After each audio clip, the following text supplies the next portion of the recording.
showing out, making moves, no doubt. FFA pride, it's what we're all about. From classroom dreams to real world flair, we got the stories you won't find anywhere. Beyond the jacket where the stories unfold, voices of the future, fearless and bold. Tune in now, let the passion ignite. It's more than a jacket, it's a way of life. Beyond the jacket where passion meets purpose. Well, welcome back to Beyond the Jacket, the podcast where we sit down with FFA members and alumni who have taken the lessons, values, and experiences from their time in the Blue Jacket and carried them into incredible careers. I'm your host, Paige Cruz, alongside my co-host, Lacey Evans, and today we're talking with someone whose story truly captures what it means to turn passion into a purpose. Blake's FFA Service Project didn't just make a difference during his time in high school, it became his career. Welcome onto the podcast, Blake. Why don't you introduce yourself and tell our listeners a bit about you? Yeah, thank you so much for having me, guys. Well, my name is Blake Van Der Kamp, and I'm originally from small town Iowa, a town about 2,000 people called Prairie City, but have since moved and now live in Indianapolis, the home of National FFA that we all know and love. But I did the whole FFA stint that you can do kind of everything from state office to competing in CDEs, career development events. And then now, after graduating Iowa State University, studying agricultural communications, international ag, and public relations, I work full-time in a nonprofit based here in Carmel, Indiana, working more in the marketing communications. So I oversee 4 different podcast series from production to release. I see our social media for our parent brand, and then I do email marketing and some event marketing as well. Wow. So that's you get to do all impressive. kinds of stuff. That's so Mhm. cool. You're really into the like techie side. That's one thing I love about this too, is showing that all the different aspects of FFA, because I always say it's not just cows and beans. So Definitely. what was like the first thing that got you involved? Like, did you just decide to do it as you saw it as one of the electives you could take? Or was there like influence from family members, an older sibling? What was your first like, I want to do FFA? Yeah, so my family actually is a couple generations removed from the farm, but I was always that type of person where I was just a go-getter. I wanted to do everything. I knew I wanted to do something big. I didn't know what that was necessarily when I was in high school, but I knew that one of the steps to doing that was kind of doing everything and really building that resume. And FFA was one of those classes I just kind of checked off. I wanted to, at the time, be an engineer, and I thought taking a welding class was going to get me there. Absolutely hated. I loved welding, but I absolutely hated the idea of being like in the ag class surrounded by a bunch of people that I typically wouldn't associate myself with, just because I was more from the city and wasn't used to the rural lifestyle, even though I lived kind of in a more rural area. But then having my advisor there, as I feel like most of us can all attest, they'll say like, "Hey, I see something in you," and she forced me to do public speaking. It was a senior actually competing, and it was the week of the contest, and they had the flu, and she said, "You know what, you're gonna hop in and you're gonna do this at sub districts." And I had never given a public speech before, and let me tell you, I didn't do great. I was dead last. I as close probably as you can get to a participation medal. I got that. I dropped my index cards all over the floor. Horrible experience, but I was like, if that was the worst that I can ever experience from FFA, it can only go up from here. But then I did fall in love with the rest of everything FFA has to offer, and the rest is just history from there. Wow, that's inspiring. I can relate on so many levels to that. I also did public speaking, Blake. One of my favorite parts of the FFA is that they prepare you to speak to others. Additionally, the fact of just continuing to build your resume. I'm competitive at heart. I'm a very competitive person. Um, and maybe not so much competitive with other individuals in that aspect. I mean, obviously, like I want to win. However, on a resume standpoint, I would try to be my best accomplishment, if you will, and always grow in that aspect. And it's a little unique way, but it was kind of like if I keep beating myself, then I can only grow and get better from there. And I'm thankful for people along the way that helped me in that aspect. Do you have any like mentors or teachers or role models that have impacted your journey in the FFA and now into your career? Yeah, so I would say it's 2 like primary people stick out every single time I get asked this question. And the first one would be my advisor. I think that's a kind of a typical answer for people, but I think for me, it's really what led me to pursue an undergrad career in ag communications. And I think eventually I'll work my way back to ag. even though I'm not currently working in it. But I think really it was seeing someone that believed in me and then also gave me the skills to succeed in life and succeed in my career today. And I feel like that's such a cliche. We hear alumni tell FFA members like, oh my gosh, this FFA stuff, it's really going to set you apart from other people. But I really wish I could take what I've learned in the past year and a half or 2 years out of undergrad and tell people and show them. Like, you don't realize how many people will say like, oh, have you experienced planning an event before? Have you been to a big conference with like tons of people? Like, we're talking like 1,000. I'm like, oh, let me trust. There's this thing called National Convention. I've been there. I've done that. Or have you hosted a workshop before? Can you talk in front of people? And it's all these things that you're like, you don't feel like you're setting yourself that much farther ahead. But it's just, it's astronomical, the difference that it makes from being an FFA member to not.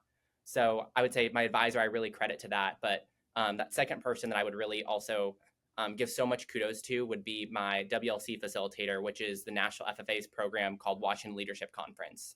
And it's only a 1-week stint that you're there. But from that, Taylor Curtis, who is my lead facilitator or community group leader, really just left an impact on me. I was just going through a rough time, as many of us do in high school and middle school. And I was just really looking for someone to tell me that like, hey, regardless what background you come from, regardless where you are familiarity with agriculture or not, or tech or not, you have a place in all those different industries. And then from there, I was like, man, I want to do this. And I also want to give that experience to other people. And I think between the combination of having the skills and then just feeling empowered by my WLC facilitator, I think was just the amazing combination that kind of really put me where I am today.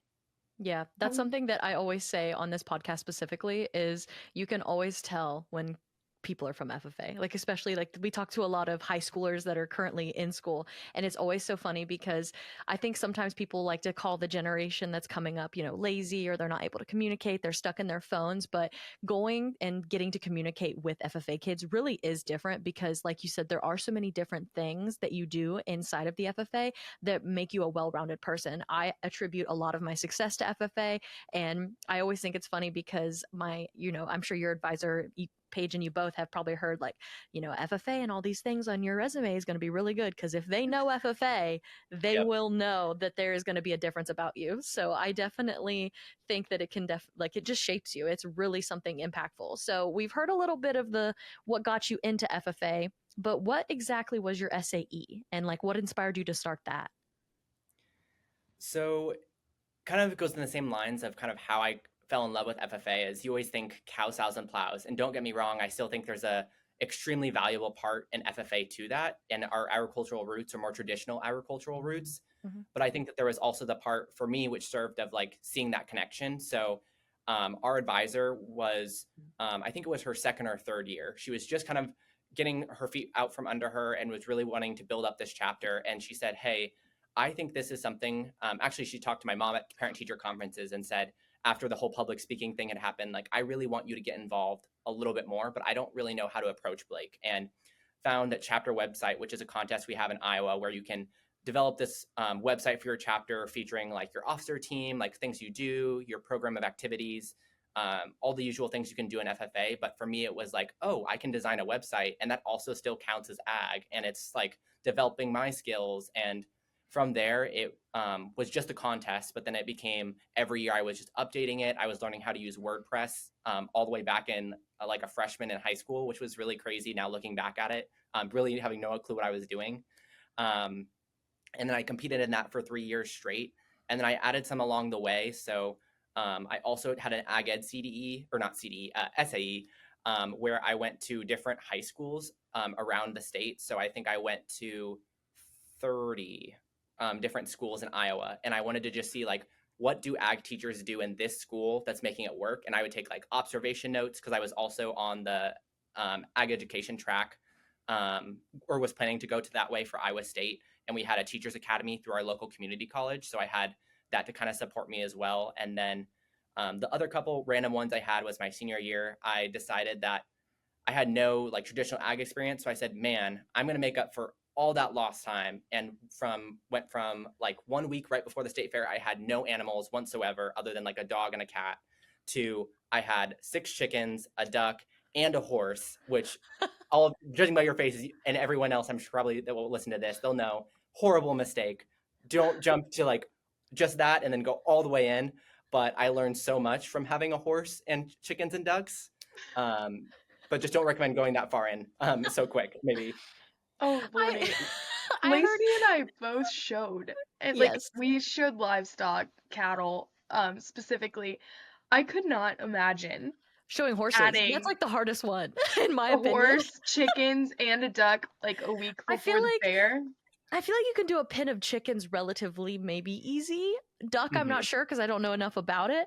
But when you threw in horse, I was like, that one I was not ready for. I would have been Yeah. less shocked if you would have said like pig or goat, because horses are such a different show. I remember watching my first horse show at a fair that I was able to actually catch, and I was like, oh, this is way different than a livestock show. Mhm. Yep. And not in a bad way. It's just very different. And so that's very impressive though. You were like, you know what? I'm going to do the animal side, and you just really went all out. And you know what? I respect it. I think that's great. Once again, just doing everything, and that's Exactly. awesome. In the same light, I want to talk about WLC because you mentioned it a few minutes ago. I also went to WLC, and it was the most life-changing things. I know that's cliche to say, and our listeners, if you've been to WLC, FFA members, you know exactly what I'm talking about. If you haven't, I absolutely encourage you to go and beg your advisors and fundraise to be able to have that opportunity. But Washington Leadership Conference opened my eyes to a world way beyond what I was ever exposed to. I grew up in a really rural community. So obviously seeing DC, way out of my comfort zone. But the things like they exposed you to in the service projects. And I remember looking at my service project, and mine was that I wanted to educate people about agriculture. Maybe not necessarily like a direct service, but a broad service. Can you talk to us a little bit about your service project? Because I've heard it's done big things for you. Yeah. I have to ask though, Paige, when did you go to WLC? It was the summer after my freshman year. So, and I graduated in last 24. year. So that would have been what, 2020? 25. Graduated Okay, in so probably 25. 21. Probably 21. It would have been 22 or 23, most likely. So you probably went in 2022. Oh yeah, after freshman, yeah, probably 22. Okay, Yeah. our math wasn't mathing, but It's yes, okay. then Blake. Who is your facilitator? Actually, that's a better, easier question. Yes, Maddie Dvorak. Okay. Yep, you were my year, actually. Oh, look I how was You there. were there? We were What the the same year. heck? That's so cool. I wish I would remember you. It's all I good. don't remember you. There's tons of people there. I don't blame you. That's awesome. I was week 3. That was fun. Okay. Yeah. My favorite 2 nights, okay, now I'm just reminiscing, but I gotta say it now that you were there because you're gonna know what I'm talking about. My favorite 2 nights were the bouncy ball night. Mm-hmm. That was very eye-opening, which I'm not sure, like, I don't remember if, like, you're supposed to talk about it or whatever, or if they still do that. And then the, like, gallery, where they took the Oh, things yep. that you drew and hung those up. Obviously, very powerful evening. But that's cool. That's so awesome. That was funny. It's so random because the episode we did a couple weeks ago, or however long it's now, whenever this episode goes up, we were all, us 3 hosts, Rachel, Paige, and myself, were all talking about like what conventions we were all connected, because like all of us had been at each other's connection, like at a convention with each other at least once, even though we have age gaps. And so it's really funny that you guys ended up being at WLC together too. So were you a facilitator, Blake? Did you go back and facilitate? Yeah, so I guess to kind of answer your question and circle back to that too, the reason I was most likely guessing I knew you was because I was the last group to attend WLC before COVID. So 2019, I went, and then I was like, 2020, I was a state officer, or starting to be a state officer in 2020, and I was like, oh, this WLC thing is going to happen again, and obviously COVID happens, and they cancel it, and they canceled a couple more years. But the reason why WLC always takes such a big place, I mean, there's so many different reasons I could list off of why WLC is literally the hugest place in my heart. But it was because I was the last group to attend, and I remember that exhilarating experience. And I remember kind of after 2 years of canceling it, thinking like, man, what are kids going to think, or what are FFA members going to think when like there's no one there to share that story? So I actually got to come back in 2022 as a facilitator, and then in 2023 I got to come back again and be a lead, leading half the conference facilitators there. So spent 3 years of my life, or two full summers and then 1 week at WLC, and I would not change it for the world. Absolutely life changing. It is. It was such a good experience, and just I can immediately picture and go right back to that week in DC. I can't imagine being a facilitator and the impact. I'll definitely have to go back and look at pictures and see like if like there's a group picture or something, because of course we didn't get our picture on the Capitol steps for various reasons. Yep. However, I mean, we Yep. made history for that, I guess. I don't know if that's good history, but we made history for it. But anyway, I'll definitely have to go back and look at pictures and see if by happenstance, like, you're in the background, be like, hey, I was there with you. There we go. Super cool. Well, what was your service project now that we're just rambling about how much love I we know. I was have? like, did he actually ever talk about his service project? I don't think so.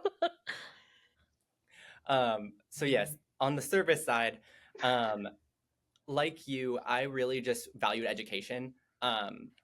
For those of you that have not attended the Washington Leadership Conference that might be listening, I won't give any spoilers about some of the amazing things that happened during that week, and it's obviously changed since I facilitated and since I attended. But I think the thing that really is life changing is that you're walking away with a service project where you can actually make change. And I think you hear that again. It's another cliche of FFA where it's like, we're change makers, we're going to be the next generation of leaders. But like, truly, you attend this conference, you spend 5 days currently learning about different problems in our world, what you can do to change it. And then, so circling back to when I was a student attending WLC, my facilitator laid out all these images on the floor, and it was different things of like pollution, or it was just like fighting and discourse going on in our world. And I looked at all of these, and for some reason, between what she was saying and between what I was seeing, I was just like, the common issue that I'm seeing with this is education, not just ag education, but just education in general. And I was like,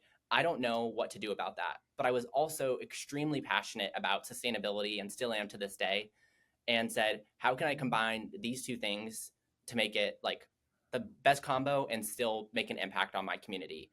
So for me, what it ended up taking shape was a school supply drive where we would take all of those leftover pencils, pens, you think about backpacks, every year we probably get a new backpack for some of us. And you take all of those things and you donate them to people in need, where maybe it's you only took like one pencil out and used it, or maybe you have like 20 mechanical pencils that you just, I don't really want to save these, so I'm just going to trash them. So I took all of those supplies. The summer that I attended, or after WLC, I gathered all the supplies. So it would have been like July to August. And we ended up filling 34 backpacks filled of school supplies, used and new ones, to provide to our local food pantry and people in need in our community. And after that, I just kind of kept adding a little addition to the program and the LTS plan, or Living to Serve plan, year by year. And this past year, we celebrated 7 years. We didn't do it quite to the capacity we have done in previous years, since I've now relocated to Indianapolis, but there's still a need, and I know that it'll continue to change as my life changes, but it'll still be serving people in one way or another. That's so unique in the fact that, like, you, as a kid, high schooler, most people are not going to leave. Like, there's one extent to the other. You're leaving WLC feeling like you're going to conquer and change every issue in the United States of America. Or at least that's how I left WLC. Yep. Anyway, but mine was also education, but mine was more online communication about agriculture. I could reach more people in that instance. That was my service project, which then turned into my SAE, which is now a podcast. So kind of crazy, right? But the fact that your service project has continued for years after planning it out in your little service book that they give you, that is so unique and such a testament to the impact of the conference, as well as like what you learned and how FFA has impacted like your ability to serve others. So the one thing we haven't talked about FFA is that there's service involved in the Blue Jacket. Yeah. That like most of the members, they are willing to go above and beyond to help somebody else, Mm-hmm. or through service projects at their conventions, national convention, so on and so forth. I just think it's so unique that you continued on after high school and continued to serve with your service project and grow it to even more than what I'm sure in high school you imagined it to be, Blake. Yeah, that's one thing that was really cool about going to National Convention last year, because not only did I get to be a part of the service project that was going on currently in Indianapolis, but I also got to, I kind of like was interviewing some of the other FFA chapters and members that were there and getting to learn what their service projects, like what their big one was at their school and their chapter. And it was so cool because I feel like there is such a stigma when it comes to FFA, and they still think it stands for future farmers, and they feel like it's such a niche that you can only be in there if you come off of a, 8 generation farm or whatever. But there's so many different aspects that make it really shape somebody, because when you get to see the benefit of what you're doing, even as a young child, like being 15 and seeing the look on someone's face if you provide them Thanksgiving dinner, if maybe they weren't going to be able to afford it that year, I think that really does shape your mind. And I think it gives a lot of people that same initiative like you guys felt when you left WLC of like, I want to keep doing this because that's something I want. Like, I have felt that myself, even now that I'm, 30, essentially, being still having that moment where I'm like, I would like to give back in a way that I can. Like, what can I do for my community, or what can I do for, even if it's a little bit bigger in my own, like, what can I do with my resources to try to give back in some capacity? There you go. No, that's super unique. Well, Blake, I know that your service project kind of tied into your career with education and communication. What are you doing now? Where has FFA taken you? So currently, I work at, as I said, a nonprofit based here in Carmel, Indiana, which our specialty is really civil discourse. So the way we like to frame it is we just want to have conversations just like we're having right now, of just getting in the room, I think, is the biggest thing. And I think that ties to my everyday job, where I'm always putting up podcasts or making social media posts or sending out emails, that all telling people of just like, let's just have conversations on any topic that we want to have a conversation on, but let's just start having those conversations. But then also it goes outside of just my day job, where I'm also part of the OR Fellowship program, which is based here in Indianapolis and now Evansville, Indiana as well. But it's a program which basically takes people just coming out of college and then partners them with local companies in the area for a couple years. But through that, I'm also serving as our director of marketing to tell about the education that we're providing to OR fellows. And again, still staying involved with FFA. So I think no matter where I go, it's always educating people, and it always is doing it through a digital medium of some sort, which I guess my advisor really did see something way back when, because at one point I wanted to be an ag teacher, and all throughout high school, all my SAEs and CDEs, everything was still tied to AgCom. And then lo and behold, in college, I ended up still switching back to AgCom. And here I am interacting with communications and still interacting with agriculture too. That's awesome. I know we talked briefly before we hit record too about you working with the National FFA this year, and I know that kind of pushed back our interview, which is totally cool. I definitely was glad you got to do that, and I'm so jealous you got to be there, number one. Tell our listeners a little bit about the behind the scenes of convention. I know Lacey's given them a little bit. Show us your side of things. So this year I was actually just trying to do the math. I think it was my 4th or 5th year behind the scenes of convention, which I think if anyone has the opportunity to, there's plenty of internships and volunteer opportunities.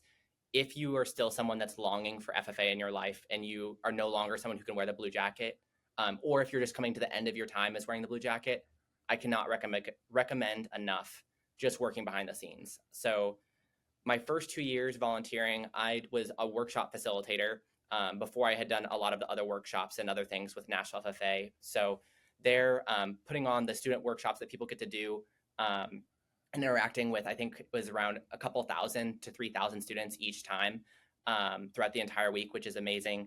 But then I think the 2 that have been the most impactful was the year before I came back this past year. I served as the graphics intern. So I don't know if we do that internship anymore, but everything you see on the Jumbotrons, there is actually someone behind that screen, whether you know it or not, that designs that, helps to control it as convention's going on. And it was just such an amazing experience to see, like, yeah, you see the officers, and yes, you see like National FFA staff, but there is so many people from months ahead of time, the day of, FFA members that are still putting it on and making it happen too.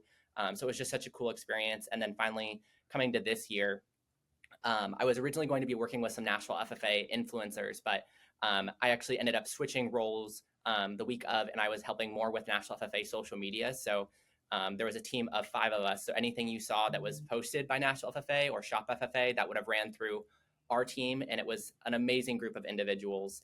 And I also got to do some photography and videography, which I always love, which is, I would say, one of my other passions as well. So it was just an amazing opportunity. And I think, like you guys said, just being back in the sea of Blue Jackets always just gets your heart racing, no matter how long you've been away.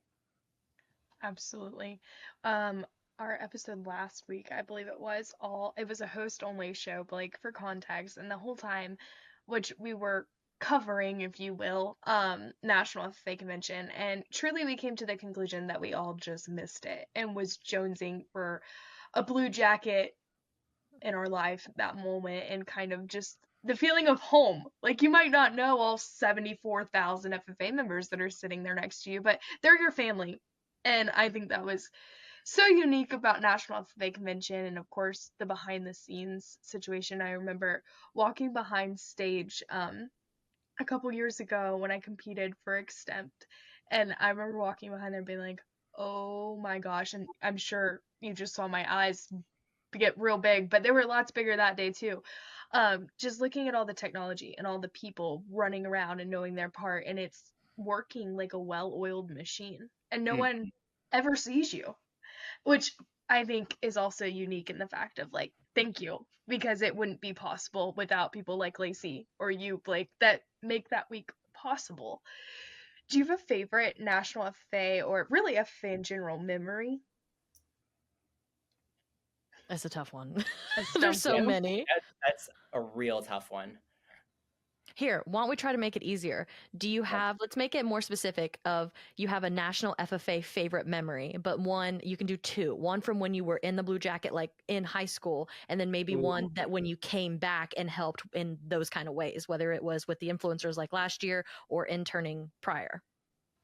Okay, I've got a couple. I'm gonna try Also, keeping it I to, was gonna but say, if you have 3 or 4, it's okay, because this is all we did in our last host only, is we just were all relishing in like the glory days of like, oh god, to go back. no, I feel that. I think one of the first ones that came into mind was actually related to my Living to Serve plan. So I had attended WLC in 2019. It was going into my senior year of high school, and I think this is really why people ask, like, why do I keep doing this project, when it's like, I'm not going to take away from it. Like, I love the idea of service, but I think we're just going to call a spade a spade. Like, it's hard. It's hard to get up every day or get up every summer and then be like, you know, I have a full-time job. I'm doing all these things and I still want to do this service project. Or I still want to do this. I think I want to recognize that for people and realize that, like, no matter how you're getting involved in service, that is still valuable. And also recognize that you're taking a lot out of your time that you could go to other places. But circling back to that summer before my senior year of high school, I had started my Living to Serve plan. It was at the time mainly just social media posts and just dropping off school supplies at our local food pantry. But I think the moment that I knew was when my dad called me and he said, Blake, like, call me right now. It's an emergency. And I was at the state fairgrounds and I was like, okay, like, I'm working right now, but I guess I'll answer the phone. And I called him and I was sitting on the top of this hill. We call it Hillcrest at the Iowa State Fair. And it was like hard reception. I could barely hear him.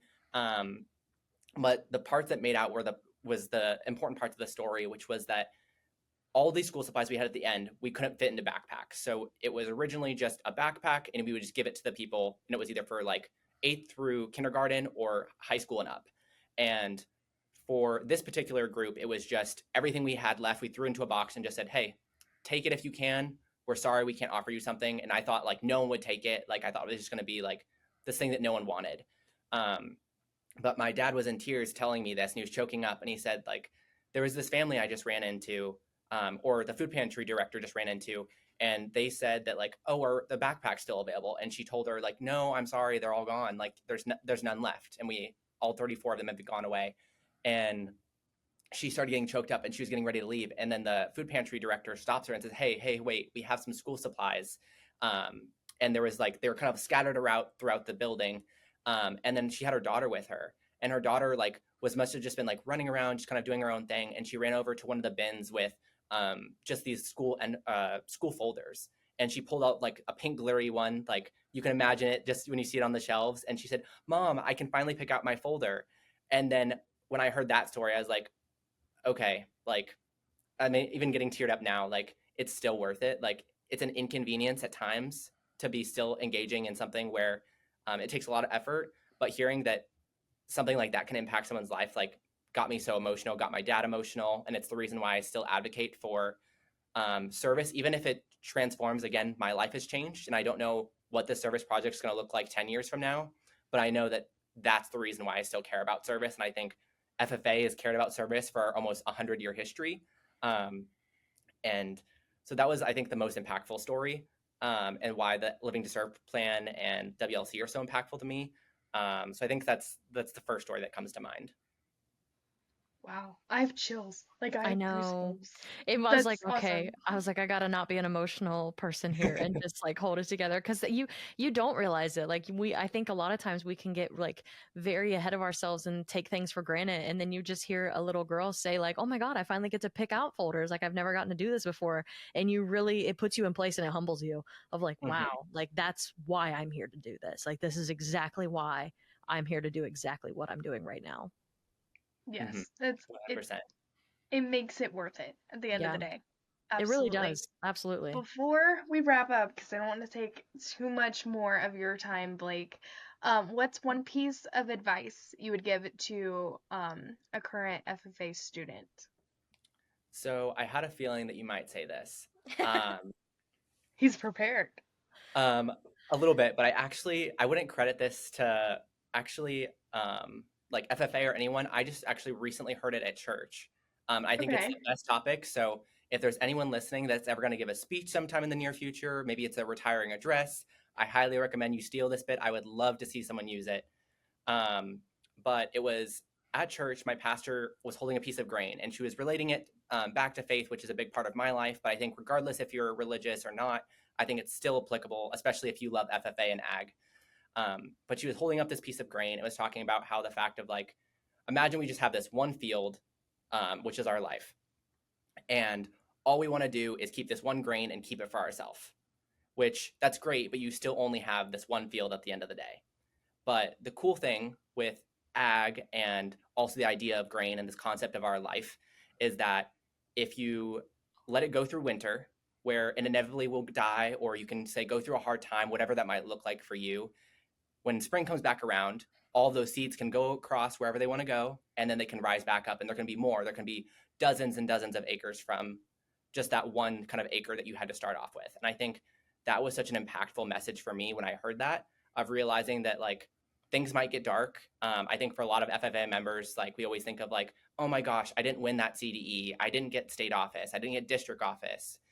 Maybe I'm not getting to the school I want to go. Like you can throw a million scenarios. Maybe it's you're going through a really hard time with family, health issues, whatever it might be. But just knowing that this time might suck and there's nothing taking anything away from that. But just know that getting through this period in your life, just wait where you can go, or what all things you can do in 20 years from now. I think back to some of the really hard times for me when I was in middle school or high school, and I thought like, man, this is never going to end.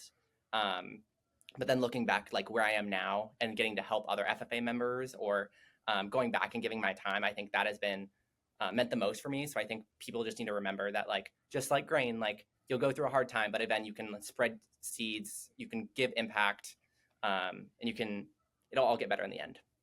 I love listening to the answer of that question. It's one like I make sure to ask every single guest because like I'm not an FFA anymore, but even if you're in the Blue Jacket or not, the advice most people give still pertain to like life now in college for me. Lacey and I have enjoyed talking to you, Blake. Your story is such a reminder that FFA isn't just about competitions or events. It's about discovering who you are and what you're meant to do. And your journey shows that service and leadership, as well as communication, truly build a career that makes a difference. And I was so happy to be able to connect with you about WLC and learn about your service project as well as where it's led you in life. So thank you for joining us today, Blake. And a huge thank you to all of our listeners. Make sure to tune into all of our episodes, and we will see you next week.